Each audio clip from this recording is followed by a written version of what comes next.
Oh my gosh. Okay, so from House of Gucci, we have the Oscar-nominated makeup and hair team, Frederic and Goran Lundström.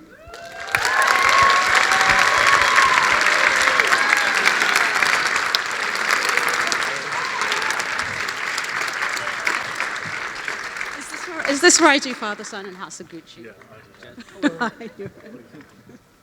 Hello, everybody. Hello. Hello. Good evening. Oh my gosh. What a clip. How are you doing? Oh, great. I've been up since 6, and here we are. It's been a long day. No, I mean, this is awesome to be here. I'm just so honored to be a part of this, the Artisan, and thank you so much for having us. Thank you both for being here. Now, Frederic, you are Lady Gaga's personal hairstylist. How'd you know? I don't know. I mean... You guys tell.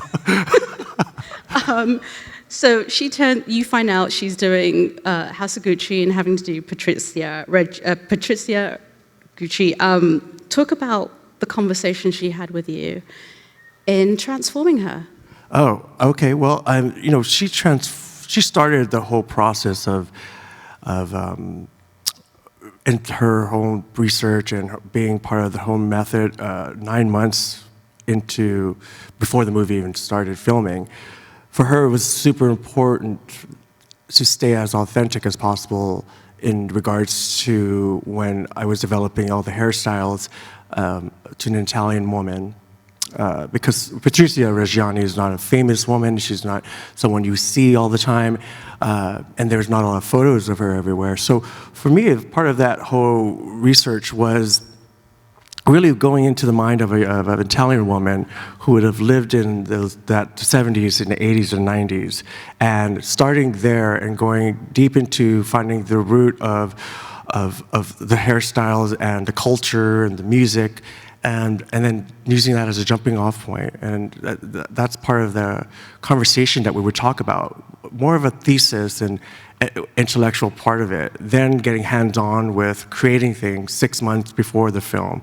So for us, that type of preparation leads you to like what you saw on the screen a couple minutes ago, because everything is so curated.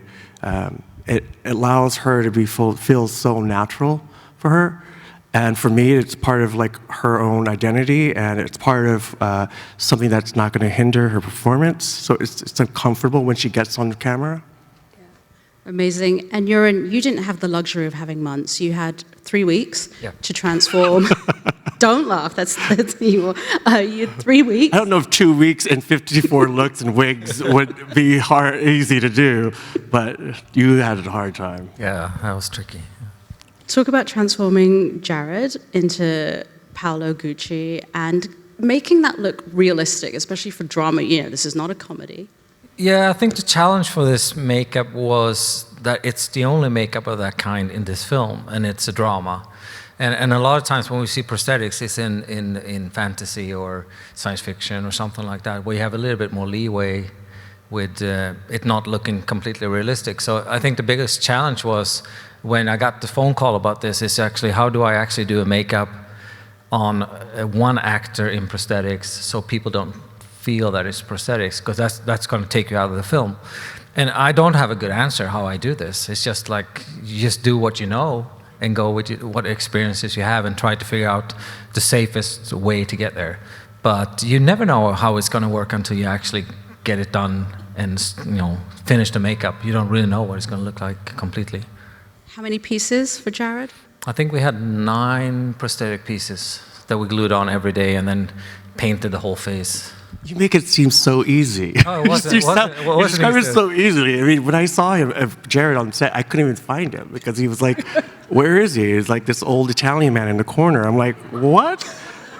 And Gaga are like, where? He's like, he's sitting in the corner. He's that old creepy guy in the corner.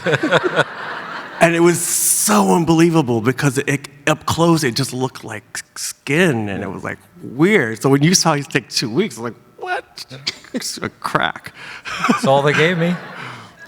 I mean, Frederic, you created 52 looks for Gaga in this movie. Talk about the 80s wig that we saw up there, because she didn't particularly like that the first time you offered it to her. She's sorry? She didn't like that look the first time you gave it. I mean, that's funny because I like to talk like a perm, you know, like everyone knows the 80s, right? The perm.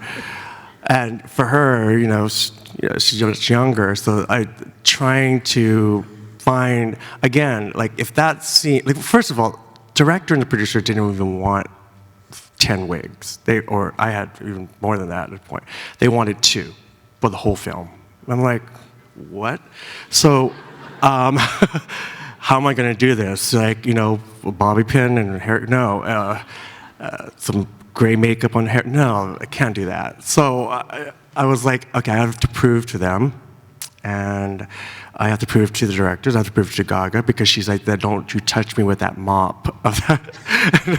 Because it looked a lot frizzier there, later on, and I showed her the test, right? And getting her to do those PC bangs, I mean, it's so, the epitome of the 80s decadence and luxury was getting a spiral perm, because everybody had a spiral perm back then, and it was rich, and it was, but it lent to like that kind of gaudiness that was in that scene, kind of like my sleeves. So, Jared let me borrow it today, so thanks, Jared. I'm kidding. No, he didn't. But sorry, I'm cuckoo. It's so late, tired. Oh my God, cuckoo. Okay, all right. But He's tired. He's been up since 6. don't forget to tip your waitress. Anyways, that perm scene, I had to fight her because I was chasing her around the trailer. I'm like, try this on. We have to send this picture to Ridley. We have to prove it, because every time we had to do a scene, you know, Ridley didn't even want to. He had to take a picture of the look, you know, when makeup and everything was done. I was like, well, doesn't he want to prove it before we do it? He's like, nope. Wants to see when it's done. I'm okay. All right. So she's like, no, can you just make it softer, make it prettier? Because I look like horrendous. And I was like, no, please just put it on. And she put it on, and she did Father, Son, and House of Gucci. So that's how it happened. There you go. Okay, stay put. We're going to pull up our next clip from Nightmare Alley.